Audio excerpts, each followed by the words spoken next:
Tonight on Evening Edition, releasing police misconduct records to the public, which San Diego County cities are complying and what their documents reveal.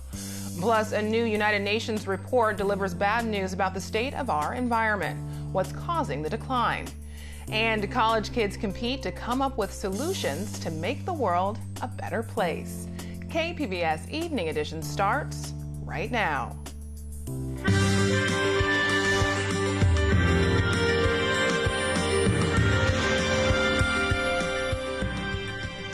Good evening. It's Monday, May 6th. Thanks for joining us. I'm Ebony Monet. Some internal San Diego police investigations are going public. Thanks to a lawsuit, the public can now see more information about police shootings, use of force, and sexual assaults. KPBS investigative reporter Claire Tragesser has an update on what's being released. Each city is releasing its records in a different way, and cities aren't necessarily releasing records of recent police shootings first. For example, the San Diego Sheriff's Department has released 22 cases so far, but none for officer-involved shootings. San Diego Sheriff Bill Gore says reviewing and redacting the records takes time, and the department has hired additional staff to help in the effort. As we go through and process them, then we release them to the requester and also put them on our website so they're available to other agencies, individuals that might have an interest. El Cajon is releasing records in reverse chronological order with the newest cases first. But National City is releasing records starting back in the 1990s and working forward. And Oceanside is saving its officer-involved shooting cases for last. Claire Tragesser, KPBS News. To view the records that have been released so far, go to kpbs.org/investigations. Governor Gavin Newsom's honored peace officers killed in the line of duty. The memorial ceremony was held today across the street from the state capitol. 10 names of officers were added to the nearby monument. Governor Newsom led the walk of honor from the west steps of the capitol to the memorial, and he spoke to the loved ones of officers killed. Your loved ones, those we honor today, they could have chosen an easier life, one with comforts and money. Instead, they chose one of the most noble of professions. To those of you here that wear the badge, you don't just protect our lives, you protect our dreams. There are more than 1,500 names of peace officers who were killed in the line of duty at the Capitol Memorial. The latest honor flight ends on a somber note. World War II veteran Frank Manchel died on the plane returning home. Once the plane landed, his body was wrapped in an American flag. This photo was taken about an hour before he collapsed. His son was his guardian on the trip. Manchel was 95 years old. We must change our behavior or the Earth's most iconic species may go extinct. That was one of the warnings coming out of a new United Nations report that says our Earth is being pushed to extinction. A pristine beach in Cambodia, but all is not as it seems. Closer inspection of the beaches around the city reveal plastic waste and sewage leaking into the sea. Underwater, a fish lies trapped by a net which surrounds its coral home. The impact of humans is threatening many species with extinction and devastating biodiversity, according to a United Nations report released today. The report is the result of discussions between scientists and governments about climate change, habitat loss, and the impact of invasive plants and animals. According to the IPBES report, nature is in more trouble now than at any other time in human history, with extinction looming over 1 million species of plants and animals, and it's all because of humans. But it's not too late to fix the problem. Business as usual is a disaster. We're going to continue to change the climate. We're going to continue to lose biodiversity. But we can have a more sustainable future if we choose the right policies, the right technologies. If we change our behaviour, we can have a much more sustainable future for our children and grandchildren. The report says species loss is accelerating to a rate tens or hundreds of times faster than in the past. The more than 500,000 species on land have insufficient habitat for long-term survival and are likely to go extinct, many within decades, unless their habitats are restored. The report's 39-page summary highlighted 5 ways people are reducing biodiversity. People are turning forests, grasslands, and other areas into farms, cities, and other developments. The habitat loss leaves plants and animals homeless. People are overfishing the world's oceans. 1/3 of the world's fish stocks are overfished. People are permitting climate change from the burning of fossil fuels to make it too hot, wet, or dry for some species to survive. People are polluting land and water. Every year, 300 to 400 million tons of heavy metals and solvents and toxic sludge are dumped into the world's waters. And people are allowing invasive species to crowd out native plants and animals. The number of invasive alien species per country has risen 70% since 1970. The world's coral reefs are a perfect example of where climate change and species loss intersect. If we don't slow down and limit climate change, one has to believe that most coral systems in the world may well disappear. At least 680 species with backbones have already gone extinct since 1600. More than 40% of the world's amphibian species, more than 1/3 of the marine mammals, and nearly 1/3 of sharks and fish are threatened with extinction.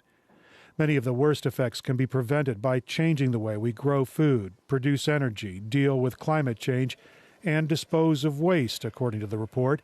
And that involves concerted action by governments, companies, and people. If we cannot halt climate change or halt the loss of biodiversity, we will threaten food security, we will threaten water security, we will threaten human health. And therefore I think governments are now recognizing if they don't start to deal with climate change and biodiversity, they can't meet their other elements of human well-being that are absolutely fundamental. There are more than 240 endangered and threatened species in California. At least 3 species were recently delisted because they went extinct. USD students are pitching sustainable business ideas with the hopes of winning a cash investment. KPBS's Annika Colbert says the Fowler Global Innovation Challenge is like the TV show Shark Tank, focused on saving the planet. In our interior box. Each team pitched business ideas that address a specific societal or environmental issue on Friday. Ideas ranged from financial literacy programs for Latin American youth to an app that helps people recycle their used car tires. Austin Hirsch took first place with Refresh Smoothies. His idea takes produce that would normally go to waste for being too ugly to sell and freeze dries them into a smoothie mix. I also drink a smoothie every day, and it was really annoying to have to get different ingredients from the pantry and the freezer and the fridge and just have like 6 bags out. So I wanted to get a solution where I could have all of the ingredients in one package. Casey Myers and Momo Bertrand took second place with One Digital World. Myers says the program teaches women in refugee camps skills they need to start working after resettlement. Language skills, digital literacy. On the first day of class, they even get to build their own working computer from scratch. At the end of the program, in 3 weeks, they will earn certificates from Microsoft, LinkedIn, and their first college transcripts from the University of San Diego. Both Refresh Smoothies and One Digital World will represent USD at a global version of the Innovation Challenge in June. Annika Colbert, KPBS News. San Diego City Councilwoman Jen Campbell says she's learning on the job. This after her fiercely fought campaign last November. KPBS Metro reporter Andrew Bowen has our final installment of profiles on new city council members.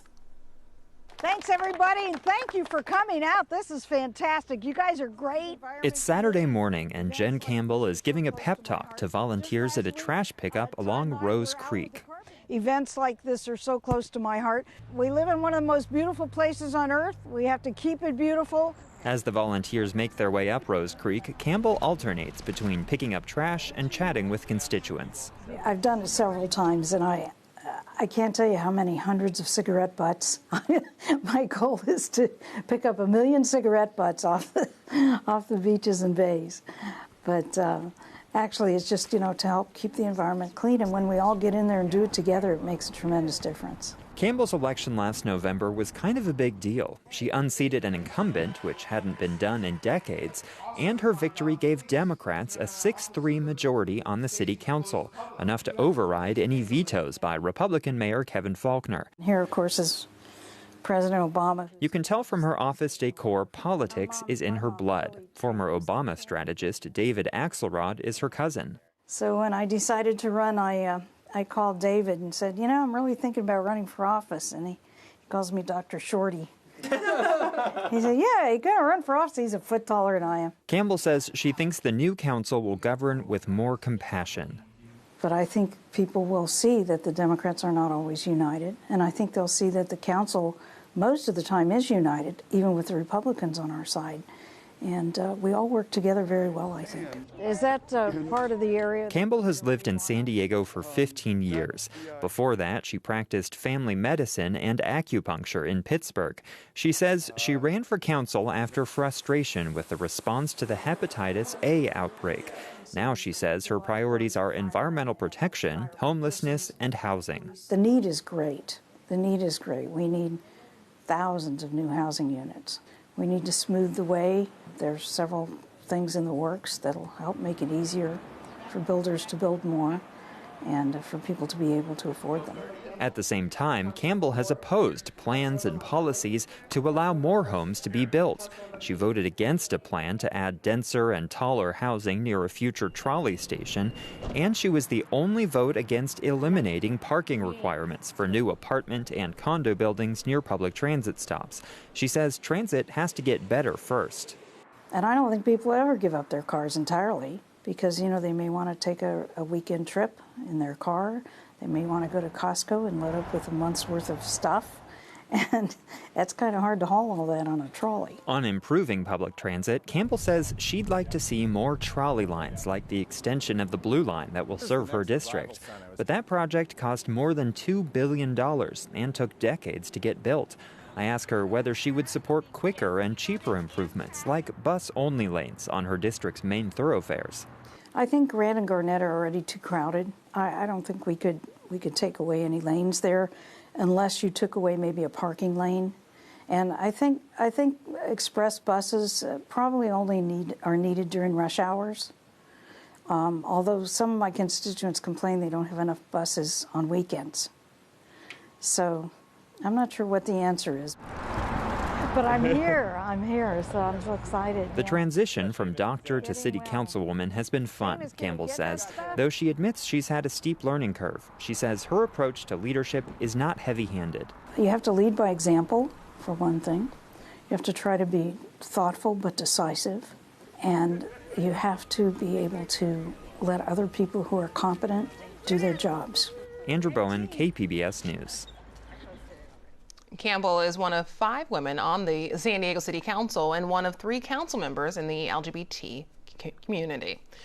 Balboa Park advocates are prioritizing how to spend millions of dollars on park maintenance. Last year, the city budgeted $9.5 million for the Plaza de Panama project. The project would have cleared cars from the center of the park and built an underground parking garage. But runaway construction costs led officials to put the project on hold.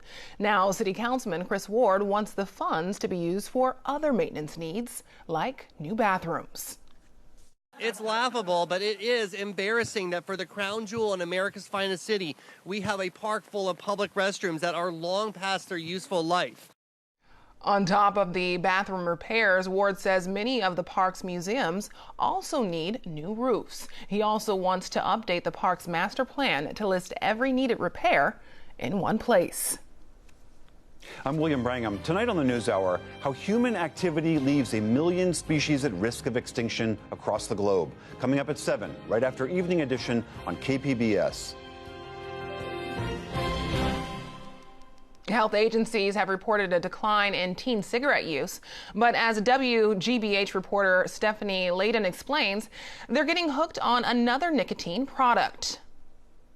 Haley Manning is about to graduate from high school, but she still remembers the day she learned cigarettes kill. I was in first grade health class. I remember crying my eyes out because my mom smoked cigarettes. These days, as part of a statewide youth group called the 84, Manning urges her peers here in the town of Holbrook to stay away from nicotine. Smoking's not the issue. Her generation vapes. In the hallways, the classrooms, in the bathrooms. I see it everywhere. An estimated 25% of teens vape, a higher percentage than smoked when attorney Cheryl Sabara first started doing anti-tobacco work 25 years ago. The exact same strategies that were used back in the 90s, the early 90s, are being used by these vaping companies now. Including, she says, marketing their product to kids. Grape jam, Sour Dream. And although they're supposed to be for adults only, kids get vapes as easily as they once got cigarettes. This is a store in Medford that sold a starter kit of Juuls to an underage buyer. Juul dominates the industry. Tobacco giant Philip Morris owns a third of the company. Creme brulee and mango. Some products contain chemicals linked to cancer, and one tiny Juul pod has the same amount of nicotine as a pack of cigarettes. Kids are going through a pod a day. I've heard of kids going through 2 pods a day. You had this successful strategy in curbing teen smoking a couple of decades ago. Yep. What do you do to stop juuling? You pass local regulations that restrict the sale of these products to adult-only retail tobacco stores. In other words, get it out of convenience stores, a place kids tend to congregate. There's an epidemic spreading. The State Department of Public Health is rolling out anti-vaping messages on social media. It's not a parasite, not a virus. It's vaping. To compete with vape industry influencers already there. Yeah, this thing's smacking. And schools are turning to a new technology, vape detectors. And this is the device that we've installed in our bathrooms. Dan Richards, the principal here at Georgetown's combined middle and high school, says when kids are caught, they get a reduced suspension if they complete a vaping diversion program. We're trying to shift the mindset. We're not trying to just gotcha. Richards was the first principal in the state to install vape detectors and now fields phone calls from colleagues around the country considering doing the same. His message? They can be a deterrent, but the devices aren't the magic bullet. They're part of educating kids. Because, like smoking, the choice to vape is ultimately up to them. Stephanie Leiden, WGBH News. A San Diego educator has co-authored a book examining U.S. public schools. In Search of Deeper Learning examines what it takes to inspire deeper learning in high schools. I'm joined now by the co-author, Sarah Fine. Welcome. Thanks for having me. So what does deeper learning mean for you? I spent the last 8 years with my co-author, Jalmeda from Harvard, trying to figure that out. We did a study of 30 different high schools around the country where we were looking for evidence of kids who were really engaged in what they were learning in their classrooms, but beyond engaged, really intellectually stimulated by what they were doing, found personal meaning in what they were doing, and were doing work that was kind of conceptually rich. So some combination of rigor and engagement and joy. And I think we found that over time, kids who were engaged in that kind of learning found that they kind of came to identify with what they were doing. So rather than I am a kid who sits in science class, I am a scientist, or I am somebody who might become a scientist one day. And why did you focus on public schools? Well, we felt that, first of all, I'm a former high school teacher, and so I know more than anybody how hard it is to come by that kind of learning with adolescents. And I think we felt very deeply that it was likely that the least rich learning was happening for the least well-served students who are in public schools for the most part. And I think we also really wanted to know what are the possibilities of public education. So what did you find? We found pockets of very powerful learning, but we did not find very many schools which as whole institutions were doing very well in terms of consistency of that work with all kids. And so that at first was a disappointment for us, and then we kind of changed our lens a little bit and became more intrigued by those pockets. Like, what was it that was making those places tick? Why was it so different, like at 10 o'clock in science class, than what was happening at 11 o'clock in history class? Did you find that? We did. Yeah, we did. There's pockets. The thing that was really heartening is that there were pockets of deep learning in almost every school we went to, regardless of whether they were specialty schools, well-resourced, under-resourced.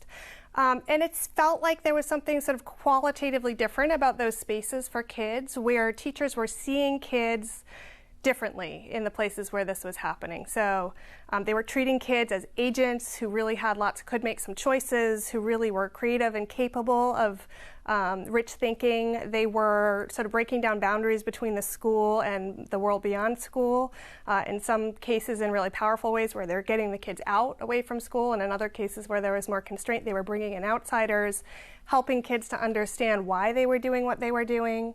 Really trying to model their work after the real world rather than after some school version of math or school version of science. What's wrong with the current system? What should administrators who read this book, what should they do?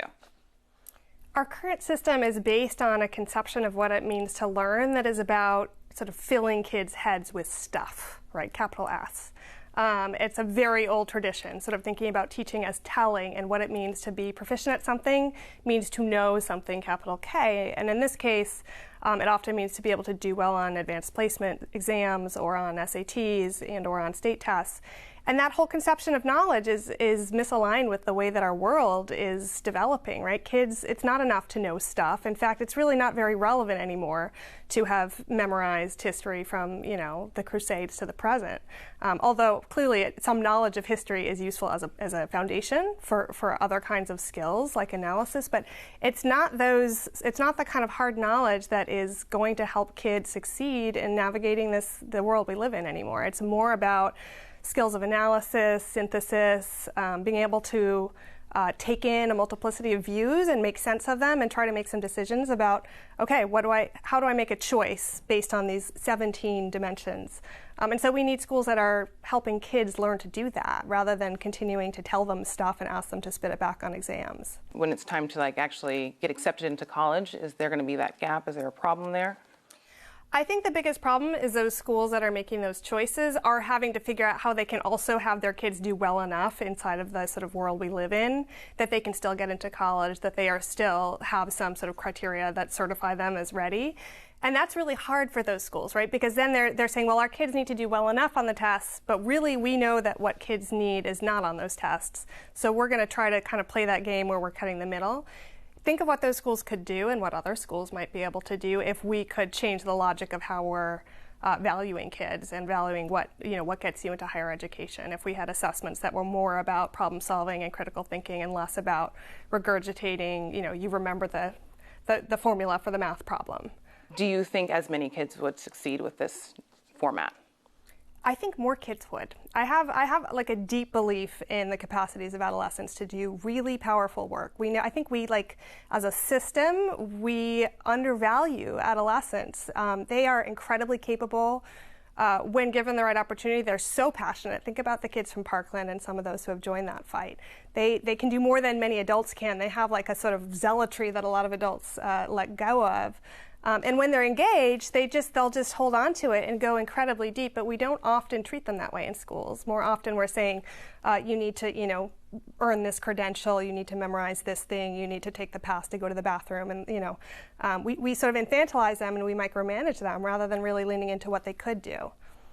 Sarah Fine, thanks so much. Yeah, my pleasure. Thanks for having me.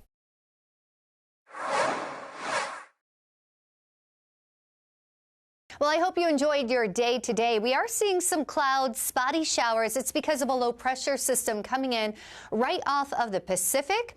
But some people will stay dry, but certainly some scattered activity expected. And that's not just for us, also up to parts of central California, also dealing with just a little bit of precipitation. So for tonight, mostly cloudy with showers at 61 degrees.